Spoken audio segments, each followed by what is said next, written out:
අයිබෝවන් ඔබ රූපවාහිනී ප්‍රධාන ප්‍රවෘත්ති ප්‍රකාශය සමගින් මම නිශාලී බණ්ඩාරනායක මම අමිල ජයසේකර මුලින්ම ප්‍රධාන ප්‍රවෘත්ති ශීර්ෂ පාඨ අද කොවිඩ් මරණ 3ක් 60 නගරයේ හුදකලා කෙරේ වෛරසයෙන් සුවය ලැබූ සංඛ්‍යාව 4043 දක්වා ඉහළට යාපාන ආණ්ඩුව සමයේ රාජ්‍ය බැංකුවලින් අවිධිමත් ලෙස ලබා දී ඇති ණයවල ගෙවීම් පැහැර ඇතැයි මූලික පරීක්ෂණවලදී හෙළිවේ. ඇමරිකානු රාජ්‍ය ලේකම් දිවයිනට ග්‍රාමීය ආර්ථිකය නගා සිටුවීමේ ජාතික වැඩසටහන ආරම්භය. වාලචේන කඩදාසිකම් හලේ පළමු කඩදාසිතුගේ රජයේ මුද්‍රණාලයට විශ්වවිද්‍යාලවලට ඇතුළත් කරගන්නා සිසුන් සංඛ්‍යාව 8500කින් වැඩි කෙරේ. කොරෝනා වෛරස් ව්‍යාප්තිය උත්සන්න වීමත් සමග ඉතාලියේ ගැටුම්.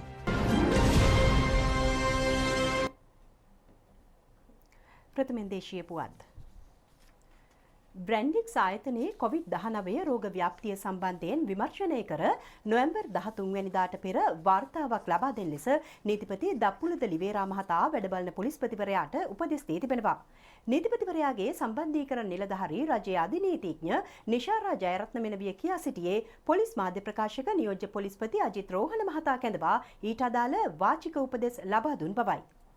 එසේම අපරාධ නඩු විධාන සංග්‍රහයේ 393 දෙක වගන්තිය ප්‍රකාරව ගරු නීතිපතිතුමා වෙත පැවරී ඇති බලතල අනුව වහාම අපරාධ විමර්ශනයක් ආරම්භ කරන ලෙසට උපදෙස් ලබා දුන්නා. දණ්ඩ නීති සංග්‍රහයේ වරදවල් හෝ නිරෝධායන සහ රෝග වැළැක්වීමේ ආඥාපන්ති යටතේ වරදවල් අනාවරණය වන්නේද යන්න සොයා බලා වාර්තා කරන ලෙසටත් දැනුවා. කාරණා විමර්ශනය කිරීම සඳහා ජ්‍යෙෂ්ඨ නිලධාරීන්ගෙන් සමන්විත පළපුරුදු විමර්ශන කණ්ඩායමක් තෝරා පත් කර ගන්නා ලෙසටත් ගරු නීතිපතිතුමා උපදෙස් ලබා දුන්නා. මේ අතර දිවයිනේ පොලිස් බල ප්‍රදේශ 64ක නිරෝධායන ඇඳින් නීතිය නැවත දැනුම් දෙන තෙක් ක්‍රියාත්මකයි. කොළඹ දිස්ත්‍රික්කයේ පොලිස් බල ප්‍රදේශ 19ක, කළුතර දිස්ත්‍රික්කයේ පොලිස් බල ප්‍රදේශ 3ක හා කුලියාපිටිය ප්‍රදේශයේ පොලිස් බල ප්‍රදේශ 5ක නිරෝධායන ඇඳින් නීතිය බල පැවැත්වෙනවා.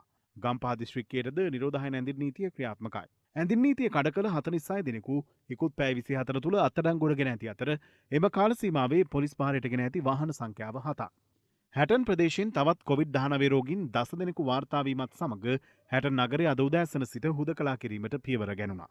අද වන විට සෑම ප්‍රදේශයකම බස් රථ 4000කට ආසන්න සංඛ්‍යාවක් දහවනට යොදවා ඇතැයි ශ්‍රී ලංකා ගමනාගමන මණ්ඩලය පවසනවා. අපි සෑම ප්‍රදේශයකම බස් රථ මේ වන විට යොදවලා තියෙනවා විභාග සඳහා යන ලකුණු සඳහා. සිසුසැරිය බස් රථ සහ ඊට අමතරව වෙනත් බස් රථ කීපයක්ම අපි යොදවලා තියෙනවා. ඒ සඳහා අද දවස වන විට ලංකාවේ සෑම ප්‍රදේශයකම බස් රථ 4000කට ආසන්න ප්‍රමාණයක් ධාවනය වෙනවා. ඒ දුරගමන් සේවා බස් රථ ප්‍රමාණය මේ වන විට පාලනය කරලා තියෙනවා. උසස් පෙළ විභාගයේ අවසන් වනතුරු මේ ආකාරයටම ඇඳිරි නීතිය තියෙන පළාත්වල වගේම අනිත් පළාත්වලත් බස් රථ ධාවනය සිදු කරනවා කිසිදු අඩුවකින් තොරව. නිරෝධායන ඇඳින් නීතිය ක්‍රියාත්මක පොලිස් බල ප්‍රදේශවල විදුලි බිල්පත් පදනම්ව කිසිදු ආකාරයකින් විදුලිය විසන්ධි කිරීමක් සිදු නොකරන ලෙස අමාත්‍ය ඩල සලහ පෙරුම් මහතා විදුලි බල අමාත්‍යාංශයේ ලේකම්වරයාට සහ විදුලි බල මණ්ඩලයට උපදෙස් දී තිබෙනවා. මේ අතර COVID-19 රට තුළ ව්‍යාප්ත වීම පිළිබඳ සලකා බලා දැනට ශ්‍රී ලංකාවට පැමිණ සිටින විදේශිකයන් ලබාගෙන ඇති සියලුම වර්ගයේ වීසා බලපත්‍ර වළංගු කාලයේ දින 60කින් දීර්ඝ කිරීමට තීරණය කළ බව ආගමන හා විගමන දෙපාර්තමේන්තුව සඳහන් කළා.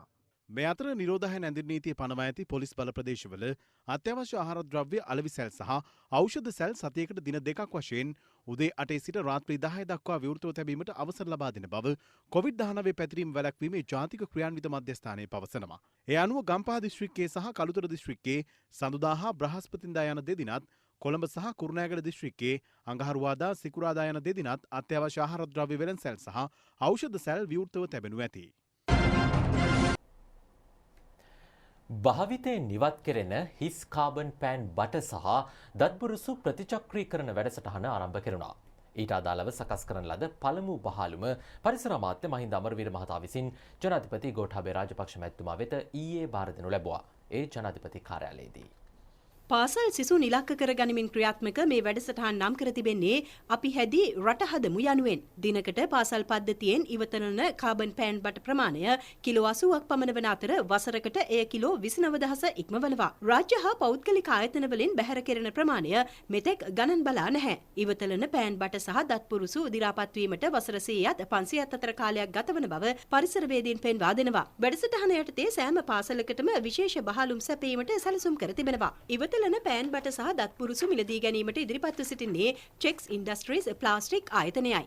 වැඩසටහන් රාජ්‍ය හා පෞද්ගලික ආයතනවල ක්‍රියාත්මක කිරීම අනිවාර්ය කිරීම සඳහා අමාත්‍ය මණ්ඩල පත්‍රිකාවක් ඉදිරිපත් කරන බව අමාත්‍ය මහින්ද අමරවීර මහතා පවසනවා. රාජ්‍ය විශ්වවිද්‍යාලවලට ඇතුළත් කරගනු ලබන සිසුන් සංඛ්‍යාව තවත් 8500කින් ඉහළ නැංවීමට රජය තීරණය කර තිබෙනවා. ඊට කැබිනට් අනුමැතිය ලැබුණු බව කැබිනට් ප්‍රකාශක අමාත්‍ය කෙහෙලි රඹුක්වැල්ල මහතා රජයේ ප්‍රවෘත්ති දෙපාර්තමේන්තුවේ අද පැවති මාධ්‍ය හමුවේදී කියා සිටියා. උසස් පෙළ සමත් දරුවන් බොහෝ දෙනෙක් තියෙන ක්‍රමය අනුව විශ්වවිද්‍යාල අධ්‍යාපනයට වරම් ලබන්න හැකියාවක් නැතුව යනවා. භෞතික සම්පත්වල තියෙන අඩුපාඩු එවැනි තත්ත්වයන් නිසා. ඒ සම්බන්ධව අපේ දීර්ඝ වශයෙන් සාකච්ඡා කරලා තීන්දුවක් කරගත්තා. ඒ තීන්දුව අපේ ප්‍රතිපත්ති මාලාවට ඇතුල් කරලා ලක්ෂ්‍ය දක්වා වැඩි කිරීමේ එහි පළවෙනි අදියර හැටියට වර්තමානයේ ලබා ගැනීම 8500කින් වැඩි කරලා තියෙනවා. ඒ 8500කින් වැඩි කිරීම සාමාන්‍යයෙන් 125ක පමණ වැඩිවීමක් පළවෙනි වසරේම සෞභාග්‍ය ඉදිරි දැක්මේ වැඩපිළිවෙල ක්‍රියාත්මක කරන්න කටයුතු කරලා තියෙනවා. කුඩා හා මධ්‍ය පරිමාණ ක්ෂේත්‍රයේ සංවර්ධනය හා රැකියා උත්පාදනයට ණය පහසුකම් සැලසීම සඳහා වන ස්වශක්ති ණය යෝජනා ක්‍රමයේ සංශෝධනයටද කැබිනට් අනුමැතිය හිමි වුණා. ඒ අනුව වයස අවුරුදු 18ත් 40ත් අතර ව්‍යවසායකයින්ට රුපියල් මිලියනයක උපරිමයකට යටත්ව ණය ලබා දීමට නියමිතයි. COVID-19 වසංගතයත් සමග ඇති වී තිබෙන අර්බුදය හමුවේ පෞද්ගලිකාංශයේ සේවකයින්ට වැටුප් ගෙවීම පිළිබඳ තීරණ ගැනීම සඳහා කාර්යසාධක බලකායක් මීට පෙරපත් කරනු ලැබුවා. සේවා යෝජකයින් සේවක වෘත්තීය සමිති ජාතික කම්කරු උපදේශක සභාව කම්කරු අමාත්‍යාංශය සහ කම්කරු දෙපාර්තමේන්තුව එම බලකායට ඇතුළත්. ඔවුන් ඉකුත් මැයි මාස සිට සැප්තැම්බර් මාස දක්වා කාලය තුල පෞද්ගලිකාංශයේ සේවකයන් සම්බන්ධ කරුණු කිහිපයක් පිළිබඳව එකඟතාව පළ කර තිබුණා. එය මේ වසරේ දෙසැම්බර් දක්වා පවත්වාගෙන යාමටද අමාත්‍ය මණ්ඩල අනුමැතිය හිමිව තිබෙනවා.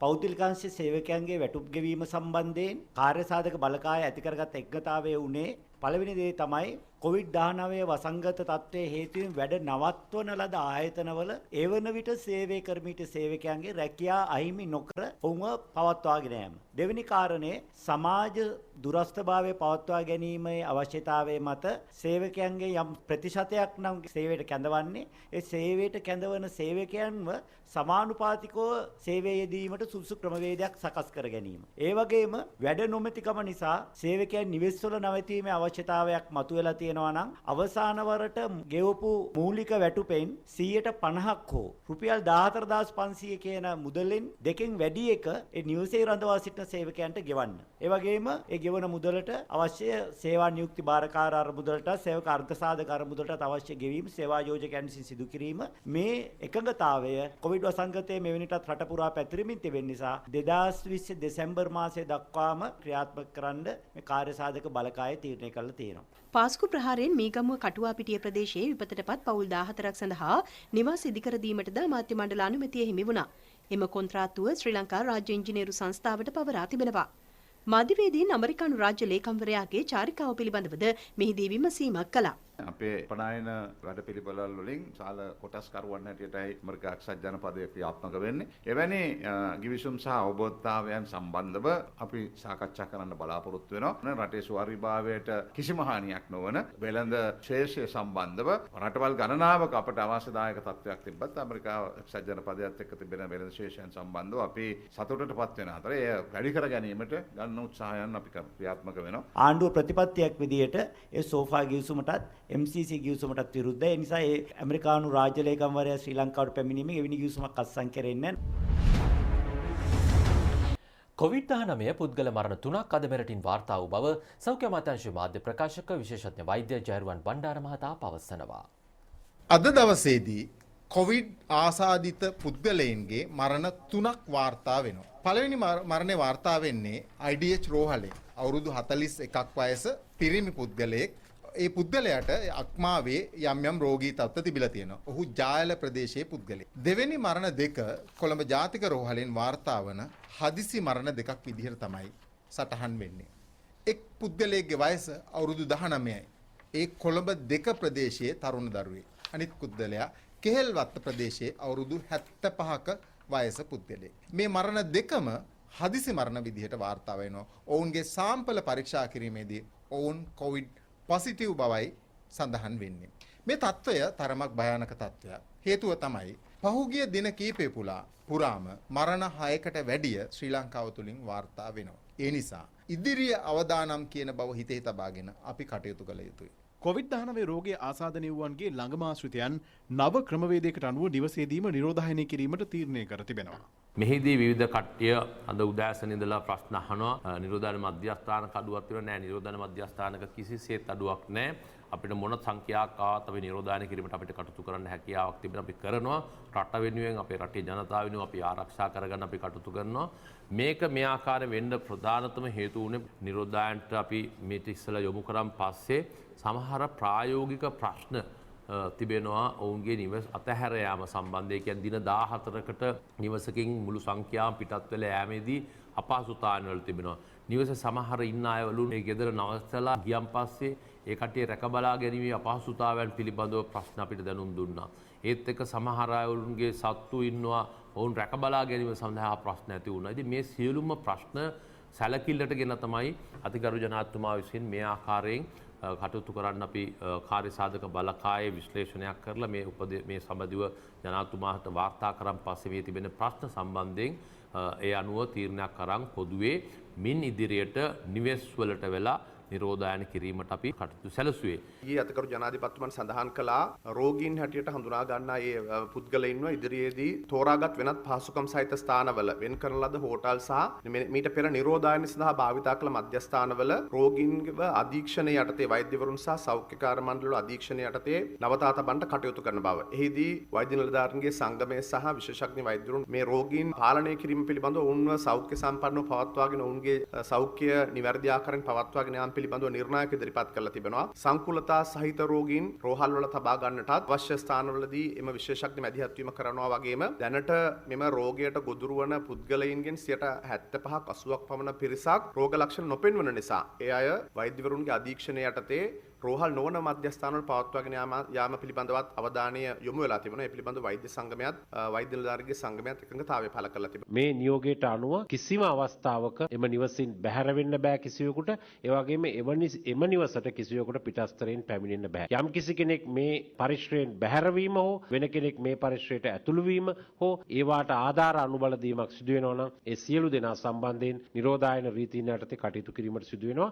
ඒ වගේම එවැනි නිශ්චල හෝ චංචල දේපොළක් නිරෝධායන රීතීන් යටතේ මුද්‍රා කිරීමට සහ පොලිස් භාරයට ගැනීමට සිදු වෙනවා. කොවිඩ් වසංගතය හේතුවෙන් කිසිදු අවස්ථාවක පොලිස් රාජකාරී අඩපන් නොවී ක්‍රියාත්මක කිරීමට ක්‍රියා කරන බව පොලිස් මාධ්‍ය ප්‍රකාශක නියෝජ්‍ය පොලිස්පති අජිත් රෝහණ මහතා පවසනවා.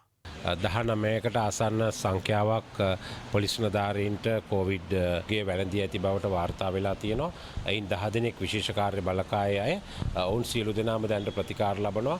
ඒ වගේම ඔවුන්ගේ සමීප ආශ්‍රිතයින් 300කට ආසන්න සංඛ්‍යාවක් දැනට නිරෝධායන මධ්‍යස්ථානවලට අපි යවලා තියෙනවා. කුමන අවස්ථාවකවත් පොලිස් රාජකාරිය අඩපණ වෙන්න දෙන්නේ නැහැ. අපේ තවත් 3000කට ආසන්න සංඛ්‍යාවක් විශේෂයෙන්ම පොලිස් විද්‍යාල ඇතුළු අනිකුත් අංශවල අපි පොරොත්තු සේවා තියලා තියෙනවා. හදිසි අවස්ථාවයක් සඳහා රාජකාරී යෙදවීම සඳහා. කොවිඩ්-19 රෝගයේ වැළඳුණු 293 දෙනෙකු අද හඳුනා ගනු ලැබුවා.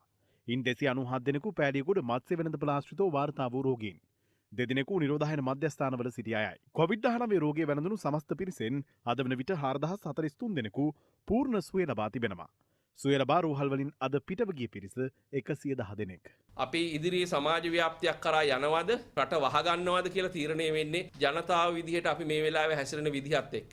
මේ අවබෝධයෙන් යුක්තව මේ දීලා තියෙන උපදෙස් ක්‍රියාත්මක කරන්න. මෙතනින් පෙන්වන්න නැති මේ රෝගීන්ට ක්‍රමක්‍රමයෙන් වැඩිවීම සිද්ධ වෙනවා. වැඩිවීම සිද්ධ වෙලා ඊට පස්සේ මේ රෝගය ආපහු නැවත වතාවක් අපි රෝගීන් නැවතත් බේස් ලයින් එකට එහෙම නැත්නම් බිම් මට්ටමට පැමිණීම අපි බලාපොරොත්තු වෙනවා. නමුත් මෙතනදී අපි දකින්නේ අනිත් තැන්වලදී දැක්කා වගේ පොඩි පොකුරක් නෙවෙයි විශාල පොකුරක්. ඒ වගේම ඒ පොකුර ඊටම ඉක්මනින් මේ අනිත් අවස්ථාවවලදී නැවතත් මූලික මට්ටමට බිම් මට්ටමට පැමිණීම තිබුණා. නමුත් මේ අවස්ථාවේදී එය තවදුරටත් දිගින් දිගටම වැඩිවීම අපි දකිනවා. ඒ නිසා තව ටික කාලයක් ගත වී ටික ටික අඩුවීම සඳහා නමුත් ශ්‍රී ලංකාවේ කොවිඩ්-19 රෝග පාලන හා මර්ධන වැඩපිළිවෙල සඳහා අවශ්‍ය සෑම සහයෝගයක්ම ලෝක බැංකුව මගින් ලබා දීමට කටයුතු කරන බව එම බැංකුවේ දකුණු ආසියානු කලාපයේ අධ්‍යක්ෂ ෆැරිස් හඩාඩ් ස්වෝස් මහතා පවසනවා. ශ්‍රී ලංකාවේ රෝග පාලන මෙහෙයුම් ඉතා සාර්ථක අන්දමින් ක්‍රියාත්මක බවද ඔහු සඳහන් කළා. මේ බව ප්‍රකාශ කෙරුණේ අමාත්‍ය පවිත්‍රා වන්‍යාරච්චි මහත්මිය සමග සෞඛ්‍ය අමාත්‍යාංශයේ අද පැවති සාකච්ඡාවකදී.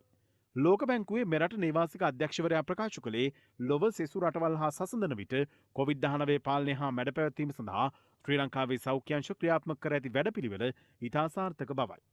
මෙරට කොරෝනා වෛරස් ව්‍යාප්තිය ආරම්භයත් සමග ඒ මැඩ පැවැත්වීමට ලෝක බැංකුව විශාල වශයෙන් ලබා දුණු සහාය ඉතා අගය කොට සලකන බව පවිත්‍රා වන්නිආරච්චි මහත්මිය ප්‍රකාශ කළා. ලෝක බැංකුවේ ශ්‍රී ලංකාවේ නේවාසික කළමනාකාරණිය වන චියෝ කන්දා ලෝක බැංකු ව්‍යාපෘතියේ මහජන සෞඛ්‍ය සේවා පිළිබඳ ජ්‍යෙෂ්ඨ විශේෂඥ වෛද්‍ය දීපිකා ආටිගල සෞඛ්‍ය ලේකම් මේ ජෙනරාල් වෛද්‍ය සංජීව මුණසිංහ යන මහත් මහත්මීන් ඇතුළු පිරිසක් මේ අවස්ථාවට එක්ව සිටියා. ආගරපතන ප්‍රදේශයෙන් වාර්තා වූ කොවිඩ්-19 රෝගියෙකුගේ සමීපතමයන් ස්වයං නිරෝධායනයට යොමු කර තිබෙනවා. අවිස්සාවේල්ල බැලස්කන්ද ප්‍රදේශයෙන් කොවිඩ්-19 රෝගියෙකු වාර්තා වීමත් සමග පවුල් 9ක් ස්වයං නිරෝධායනයට යොමු කෙරුණා. බියගම් ප්‍රදේශයේ මත්ස්‍ය වෙළඳුන්ගේ ඉකුත් දිනවල සිදු කෙරුණු PCR පරීක්ෂණවලදී 51 දෙනෙකුට කොවිඩ්-19 රෝගය වැළඳී ඇති බවට තහවුරු වී ඇතැයි බියගම පරිපාලන මහජන සෞඛ්‍ය පරීක්ෂකවරයා පවසනවා. ඔවුන්ගේ සමීපතමයන් ස්වයං නිරෝධායනයට යොමු කිරීමට නියමිතයි. බේරුවල දීවර වරායට ළඟා වූ යාත්‍රා 82ක මත්ස්‍ය අස්වනු කිලෝ ලක්ෂ 5ක පමණ ප්‍රමාණයක් මිලදී ගැනීම අද ආරම්භ කෙරුණා. ශ්‍රී ලංකා දීවර සංස්ථාව හා පෞද්ගලිකාංශ එක්වයි. දකුණු පළාත් කොවිඩ්-19 මෙහෙයුම් මැදිරිය ක්‍රියාත්මකයි. ඒ මධ්‍යස්ථානයේ විවෘත කරනු ලැබුවේ පළාත් ආණ්ඩුකාර ආචාර්ය විලී ගමගේ මහතා විසින්. මඩකලපුව ප්‍රදේශයෙන් කොවිඩ්-19 රෝගීන් 36 දෙනෙකු වාර්තා වී තිබෙනවා. ඒ අනුව දිස්ත්‍රික් ලේකම්වරයාගේ උපදෙස් පරිදි අද සිට කොණ්ඩා කපන ස්ථාන తాවකාලිකව වසා දැමීමට පියවර ගැනුණා. පානදුර කෙසෙල්වත්ත වෙළඳසංකීර්ණයේද තාවකාලිකව වසා දමා තිබෙනවා. කොවිඩ්-19 රෝගයේ ව්‍යාප්ත වීම වළක්වා ගැනීමේ අරමුණින් ජනතාව දැනුවත් කිරීමේ විශේෂ වැඩසටහනක් අද ආරම්භ කෙරුණා. එය ක්‍රියාත්මක කරනු ලබන්නේ සෞඛ්‍ය අමාත්‍යාංශයේ ශ්‍රී ලංකා පොලිසිය හා ජාතික තරුණ සේවා සභාව විසින්. මීටරේ ජීවිත යන තේමාවෙන් මගේ ප්‍රවාහන බස් රථවල ස්ටිකර් ඇලවීමද මේ යටතේ සිදු කෙරුණා. යහපාලන ආණ්ඩුව සමයේදී දේශපාලන හිතවතුන්ට අවිධිමත් ආකාරයෙන් රාජ්‍ය බැංකුවලින් ණය ලබා දී ඇති අතර ඒවා ගෙවීම පැහැරහැර ඇතැයි මුදල් අමාත්‍යාංශයේ සිදු කළ මූලික පරීක්ෂණවලදී හෙළි වී තිබෙනවා. යහපාලන ආණ්ඩු සමයේ රාජ්‍ය බැංකුවල සිදු වූ අයථා ගනුදෙනු පිළිබඳ සොයා බැලීම සඳහා පත් කළ කමිටුව සිදු කළ මූලික විමර්ශනවලදී එය තහවුරු වුණා. කමිටුවට ලැබුණු පැමිණිලි 200කට අධික සංඛ්‍යාවක් සම්බන්ධයෙන් විමර්ශන ක්‍රියාත්මකයි. මෙම කමිටුව පත් කරනු ලැබුවේ අග්‍රාමාත්‍ය හා මුදල් අමාත්‍ය මහින්ද රාජපක්ෂ මහතා විසින්. මෙම සිව්පුද්ගල කමිටුවේ සභාපතිත්වය දරන්නේ හිටපු විශ්‍රාමික මහාධිකරණ විනිසුරු සිසිර රත්නායක මහතායි. වරලත් ගණකාධිකාරී සුසන්ත සිල්වා හා විශ්‍රාමික අතිරේක විගණකාධිපති W ප්‍රේමානන්ද යන මහතුරුන්ද එහි සමාජිකත්වයේ දරනවා. මුදල් අමාත්‍යාංශයේ නියෝජිතයෙකු කමිටු ලේකම්වරයා වනවා. කමිටුව ඉදිරිපත් කළ අදාළ නිර්දේශ සහිත වාර්තාව අමාත්‍ය මණ්ඩලයට ඉදිරිපත් කරනු ඇති. හෙළි වී ඇති කරුණු අතර ණය ලබා දීමේදී නියමිත ක්‍රමවේද අනුගමනය නොකිරීම, නිශ්චිත දේපල ඇපේට නොතබා ණය ලබා ගැනීම සහ තවත් කරුණු ගණනාවක් සම්බන්ධයෙන් පැමිණිලි ලැබී තිබෙනවා. රාජ්‍ය බැංකුවලට අයත් ඇතැම් දේපල විකුණා දැමීම සම්බන්ධයෙන්ද කමිටුවට පැමිණිලි ලැබී ඇතැයි මුදල් අමාත්‍යාංශයේ මාධ්‍ය ඒකකයේ නිකුත් කළ නිවේදනයේ සඳහන්.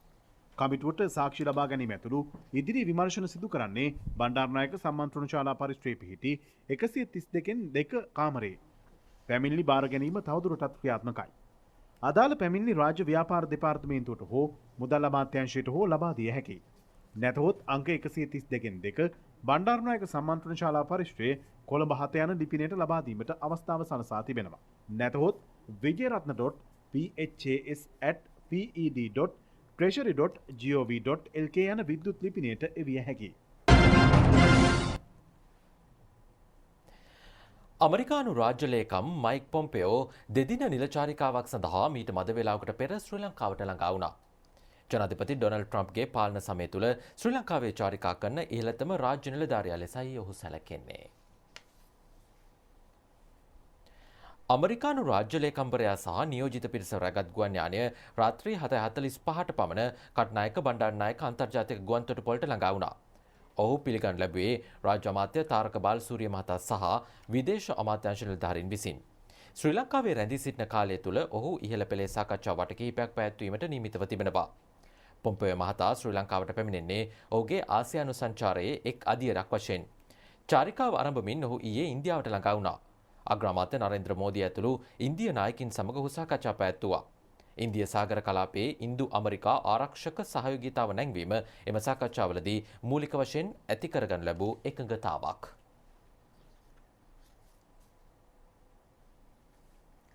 අමරිකානු රාජ්‍ය ලේකම් මයික් පොම්පෙයෝ මහතාගේ පැමිණීමට එරෙහිව කොළඹ අමරිකානු තානාපති කාර්යාලයේ ඉදිරිපිට අද විරෝධතාවක් පැවැත්වුණා.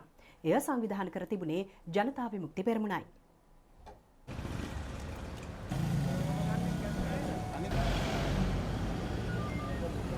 නිහඬ විරෝධතාවයක් ලෙස මේ පැවති අතර පක්ෂයේ පාර්ලිමේන්තු මන්ත්‍රීවරුන් ඇතුළු ක්‍රියාකාරී සමාජිකයින් රැසක් එක්ව සිටියා.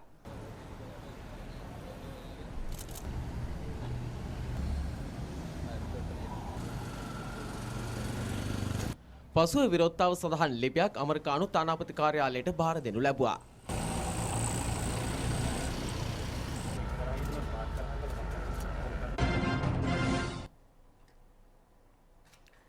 ග්‍රාමීය ආර්ථිකයේ නගා සිටුවීමේ ජාතික වැඩසටහන යටතේ සමාජීය යටිතල පහසුකම් සංවර්ධන කමිටුවේ සමාරම්භක උත්සවය අනුරාධපුර උතුරුමැද පළාත් සභා ශාලාවේදී අද උදේ ආරම්භ කෙරුණා. ඒ අමාත්‍ය නාමල් රාජපක්ෂ මහතාගේ ප්‍රධානත්වයෙන්. ග්‍රාමීය ආර්ථිකයේ නගා සිටුවීමේ ජාතික වැඩසටහන සඳහා පත් කරනු ලැබූ ප්‍රධාන කමිටු 4 අතුරින් එකක් වන්නේ සමාජීය යටිතල පහසුකම් සංවර්ධන කමිටුවයි. සෞභාග්‍යයේ දැක්ම ප්‍රතිපත්ති ප්‍රකාශනයට අනුව ජනාධිපති කාර්යසාධක බලකාය හා ජනාධිපතිතුමාගේ සහ අග්‍රාමාත්‍යවරයාගේ මඟ පෙන්වීමෙන් කැබිනට් අමාත්‍යාංශ හා රාජ්‍ය අමාත්‍යාංශ ඒකාබද්ධව ග්‍රාමීය ආර්ථිකයේ නගා සිටුවීමේ ජාතික වැඩසටහන ආරම්භ කෙරුණා. සමාජීය යටිතල පහසුකම් සංවර්ධන කමිටුව සඳහා කැබිනට් අමාත්‍යාංශ 3ක් හා රාජ්‍ය අමාත්‍යාංශ 9ක් සම්බන්ධ වෙනවා. අධ්‍යාපන සෞඛ්‍ය සහ තරුණ හා ක්‍රීඩා අමාත්‍යාංශ 3ට ඇතුළත්. රාජ්‍ය අමාත්‍යාංශ වන්නේ කාන්තා හා ළමා සංවර්ධන, පළාත් සභා හා පළාත් පාලන, නිපුණතා සංවර්ධන, දහම් පාසල් පිරිවෙන් හා භික්ෂු අධ්‍යාපන, විදේශ රැකියා ප්‍රවර්ධන, සමූපකාර සේවා, දේශීය වෙදකම් ප්‍රවර්ධන, ජාතික උරුම, ග්‍රාමීය හා පාසල් යටිතල පහසුකම් සංවර්ධන යන අමාත්‍යාංශයි. ග්‍රාමීය ආර්ථික සංවර්ධනය හා 2022 වසරේ අයවැය සඳහා වෙන් කෙරෙනු මුදල් යෙදවීම කෙසේ සිදු කළ යුතුද යන්න හඳුනා ගැනීම හා දිස්ත්‍රික් සංවර්ධන කමිටු මගින් හඳුනාගත් ක්ෂේත්‍ර ඔස්සේ තොරතුරු ලබා ගැනීමද මේ යටතේ සිදු කරනවා. දැන් අපිට තියෙන අභියෝගය තමයි රාජ්‍ය යාන්ත්‍රණය හරහා මේ ප්‍රතිලාභ ගමට අරගෙන යන්නේ. මොකද ඔබ දන්නවා අද මේ අමාත්‍යාංශ සියල්ලම ගත්තම අමාත්‍යාංශ කිහිපයයි තියෙන ගම් මට්ටමටම රාජ්‍ය යාන්ත්‍රණය ක්‍රියාත්මක වන. අනිත් අමාත්‍යාංශවල විෂයපතයන් සහ වැඩපිළිවෙල තිබ්බත් ගමට ගෙනියන රාජ්‍ය යාන්ත්‍රණය නැහැ. එහෙනම් අපි කර යුතු දේ තමයි මේ දෙක සම්බන්ධීකරණය කරලා රාජ්‍ය යාන්ත්‍රණය උපරිම ලෙස ප්‍රයෝජනයට අරගෙන ඒක හැම අමාත්‍යාංශයකම තියෙන ප්‍රතිපාදන ගමට ලැබෙන විදියට සැලසුම් කරන්න. සෑම තරුණයෙක්ම යම්කිසි රැකියාවකට සුදුසුකමක් ලබා ගත යුතු කියන ආණ්ඩුව ප්‍රතිපත්තිමය තීන්දුවක් ගත්තොත් මේ අධ්‍යාපන සහතිකයට රැකියාවක් ගන්න එක අපිට නවත්තන්න පුළුවන්කම තියෙනවා. මොකද මේ තුල තරුණයාගේ නියම හැකියාවන් මේ රට ලබා ගන්න අපිට බැරි වෙලා තියෙනවා. අද ලෝකයේ තියෙන ප්‍රධානම දේ තමයි ආහාර සපයා ගැනීම තමන්ට රටවල් වලට අවශ්‍ය දේ පළවෙනි දේ. ඉතින් ඒක කරන්න අපිට තරුණයෝ උනන්දු කරවන්න පුළුවන්. තරුණයන්ගේ අඩතල පහසුකම් ටික වතුර මැෂින් එකක් ඒ ටික ලබා දුන්නා නම් අනිවාර්යයෙන්ම ඒක කෙරෙනවා. මේ අවස්ථාවේදී අපි කාර්ය මණ්ඩලයේ අමාත්‍යාංශ සහ අවශ්‍ය විද්වතුන් කාර්යසාධක බලකායක් හරහා පාසල් අධ්‍යාපනයේ තුලට වෘත්තීය පුහුණුව කියන ඒ ආකල්පය සහ වෘත්තීය පුහුණුව දරුවන්ට තෝරා ගන්න අවශ්‍ය පසුබිම සකස් කරන එකත් වෘත්තීය පුහුණුව ආයතන වල තියෙන පාඨමාලා රැකියා ඉල්ලුමට අනුව රැකියා වෙළඳපොළට සරිලන විදිහට යාවත්කාලින කිරීමේ වැඩසටහන ආරම්භ කරලා තියෙනවා. අනුරාධපුර දිස්ත්‍රික්කයේ සියලුම පාසල් වල මේ වන විට ගොඩාක් අපට දැනුවත් වෙනවා වැසිකිලි කැසිකිලි විදුලිය ජලය නැති හැම පාසලකටම ඉතාමත්ම කෙටි කාලයක් ඇතුළත මුදල් ප්‍රතිපාදන ලබා දීමට පත් කෙරෙනු කමිටු 4හි සමාජිකයන් දිවයිනේ සෑම පළාතකටම ගොස් ඉදිරි මාස කිහිපය ඇතුළත ග්‍රාමීය සංවර්ධනයේ විය යුතු විෂයන් පිළිබඳව සාකච්ඡා කිරීමට නියමිතයි. නිෂ්පාදන යළි ඇරඹුණු වාලච්චන කඩදාසි කම්හලේ පළමු කඩදාසි තොගය ජාතික කඩදාසි සංස්ථාව විසින් රජයේ මුද්‍රණාලය වෙත අද බාර දෙනු ලැබුවා. තත්වෙන් උසස් ටොන් 20ක පමණ කඩදාසි තොගයක් පළමු ඇනවුමට ඇතුළත්. වාලච්චේන කඩදාසි කම්හල වසර ගණනාවක් වසා දමා අකර්මණ්‍යව අබලි අකඩවලට විකුණා දැමීමට නියමිතව තිබුණා. ගෝඨාභය රාජපක්ෂ මැතිතුමා ජනාධිපති ධුරයට පත්වීමෙන් පසු වසා දමා තිබූ දේශීය කර්මාන්ත යළි ආරම්භ කිරීමට පියවර ගැනුණා. වාලච්චේන කඩදාසි කම්හලද ඊට අයත්. එය යළි ආරම්භ කෙරුණේ දශක 2කට පමණ පසුවයි. නිෂ්පාදන ආරම්භ කිරීමෙන් පසු සිදු කෙරුණු පළමු නිෂ්පාදන තොගය රජයේ මුද්‍රණාලය වෙත අද බාර දෙනු ලැබුවේ ජනමාධ්‍ය අමාත්‍යාංශ පරිශ්‍රයේදී. කෙහෙලිය රඹුක්වැල්ල විමල් වීරවංශ යන අමාත්‍යවරු ජාතික කඩදාසි සංස්ථාවේ සභාපති විමල් රූපසිංහ, එහි අධ්‍යක්ෂ ජාතික භාෂා දෙපාර්තමේන්තුවේ සභාපති ජයම්පති බණ්ඩාර හීන්කෙන්ද යන මහත්වරු සහ රජයේ මුද්‍රණාලයාධිපති ගංගානී ලියනගේ මහත්මියද මේ අවස්ථාවට සහභාගී වුණා. පහළ දාලා යකඩ වලටවත් විකුණ ගන්න බැරි තිබ්බ ආයතනයක් තමයි අද නිර්මාණය කරලා අරගෙන තියෙන්නේ. පාවිච්චි කළ හැකි තාමත්ම තරඟකාරී මිලකට එහි නිෂ්පාදනය ගැනීමේ හැකියාවක් තියෙන බවයි මුද්‍රණ දෙපාර්තමේන්තුවෙන් මට දන්නලා තියෙනවා. ඒක ඉතාමත්ම සාධනීය සහ ඉතාමත්ම ප්‍රශංසනීය කරුණක්. මොකද හේතුව හුඟ දෙනෙක්ගේ මතයක් තියෙනවා මේ ලංකාවේ හදන ඒවා එකක් ප්‍රයිස් එක මැච් කරගන්න බෑ. එහෙම නැත්නම් ප්‍රමිතියෙන් බාලයි. මම හිතනවා ඉතාමත්ම සුහදව මේ ආයතන දෙක එකට එක්කාසු වෙලා ජාතික අවශ්‍යතාවයන්, ජාතික නිෂ්පාදනයන්ට දෙන්න පුළුවන් ප්‍රමුඛත්වය ලබා දෙමින් කටයුතු කරන අවස්ථාවක්. අද ඉතා විශේෂ ඓතිහාසික දිනයක්. අපේ ආරක්ෂණ නිෂ්පාදිත කඩදාසි පරීක්ෂා කරලා බලලා ඒවා තත්ත්වය සුදුසුද නැද්ද කියලා හොයලා බලලා ඒ අනුව ටොන් 20ක පමණ ඇණවුමක්, පළවෙනි ඇණවුමක් ලැබිලා තිබෙනවා. අද ඒක තමයි සිදු වුණේ. රජයේ මුද්‍රණාලයේ අවශ්‍යතාවයට අනුව තව තවත් අපේ වාලච්චන කඩදාසි කම්මලේ නිෂ්පාදනවල ප්‍රමිතිය තවත් ඉහළ මට්ටමකට ගෙන එන්නත්, ඒ වගේම මේ ඇණවුම විතරක් නෙවෙයි මෙතනින් ඉදිරියටත් ඒ විදියට ක්‍රියාකාරීත්වය ඉදිරියට ගෙන යන්නත් මම හිතන්නේ අපි දෙපාර්ශ්වයටම පුළුවන් වෙයි.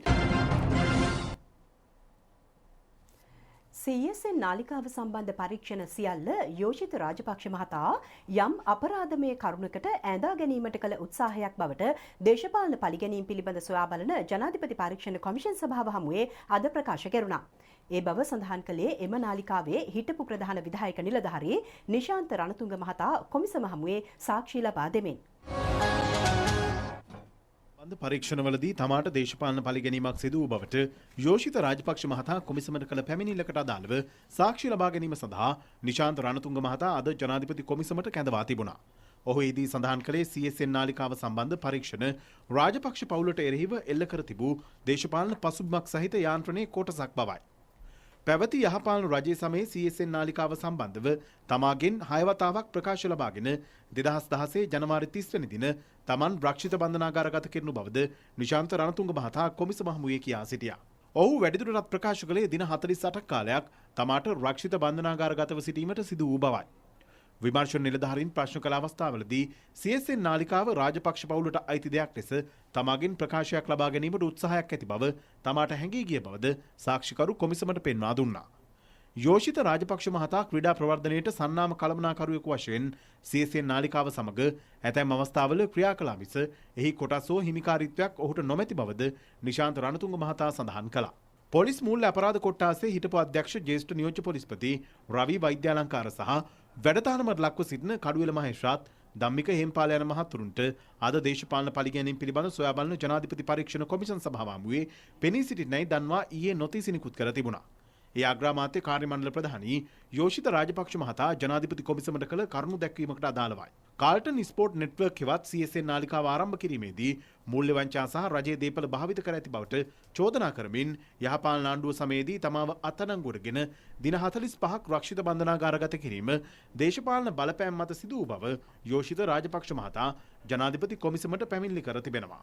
ඔහු සඳහන් කළේ 2016 ජනවාරි මාසයේදී තමා අත්අඩංගුවටගෙන කඩුවෙල මහේස්ත්‍රාත් අධිකරණයට ඉදිරිපත් කිරීමට රැගෙන යන අවස්ථාවේදී දැඩි ආරක්ෂාවක් තමාට යොදවා තිබූ බවයි. ඒ හුදෙක් විමර්ශන නිලධාරීන් විසින් සිදු කරන ලද සංදර්ශනයක් බව යෝෂිත රාජපක්ෂ මහතා කොමිසම හමුවේ සඳහන් කළා. ජනාධිපතිටවත් අගමැතිටවත් නැති ආරක්ෂාවක් මට ලබා දී තිබුණා යයි ඔහු ප්‍රකාශ කළා. රාජපක්ෂවරුන් අත්අඩංගුවට ගැනීම සඳහා යහපාලන රජයේ ක්‍රියා කරමින් සිටි බවත් මූල්‍ය අපරාධ විමර්ශන කොට්ටාසේ හිටපු අධ්‍යක්ෂ රවි වෛද්‍යාලංකාර මහතා සතියකට වරක් රාජපක්ෂවරයෙකු අත්අඩංගුවට ගත යුතු බවට 2019 වසරේදී ලබා දුන් මාධ්‍ය සාකච්ඡාවකින් ඒ පිළිබඳ කරුණු හෙළිදරව් වූ බවත් යෝෂිත රාජපක්ෂ මහතා සඳහන් කළා. CSN නාලිකාව ආරම්භ කිරීම සම්බන්ධයෙන් අතිරේක සොලිසිටර් ජෙනරාල් ජනාධිපති නීතිඥ රොහන්ත අබේසූරිය මහතා රාජපක්ෂ මහතාගෙන් කරුණු විමසුවා. මා ඊට කිසිදු සම්බන්ධයක් නැහැ. අධ්‍යක්ෂ මණ්ඩලය හෝ කටයුතු කර නැහැ. යෝෂිත රාජපක්ෂ මහතා පිළිතුරු ලබා දුන්නා. රොහන්ත අබේසූරිය මහතා යලි විමසා සිටියේ ඔබ බී වාර්තාවේ ඇතුළත් කරුණු ප්‍රතික්ෂේප කරනවාද යන්නයි. ස්වාමීනි, මගේ මුල්ම ප්‍රශ්න කිරීමේදී මම දැනගත්තා මගේ පියාගෙන් පලිගන්න හෝ මඩ ගහන්න හෝ තමයි මෙහෙම කරන්න කියලා. මේක සම්පූර්ණයෙන්ම දේශපාලන පලිගැනීමක්. යෝෂිත රාජපක්ෂ මහතා වැඩිදුරටත් කියා සිටියා. මම හැමදාම කියන්නේ මාගේ නිර්දෝෂතාවය මට ඔප්පු කරන්න අවශ්‍යයි. කොමිෂන් සභාවෙන් ඉල්ලා සිටියේ කිසිම බලපෑමකින් තොරව අනිකුත් සාක්ෂිකරුවන්ගෙන් නැවත සාක්ෂි කරගෙන පරීක්ෂණයක් පවත්වන්න කියලා. ඒ සමගින් අපගේ ප්‍රධාන ප්‍රවෘත්ති ප්‍රකාශය නිමවට පත්වනවා. අයිබෝන්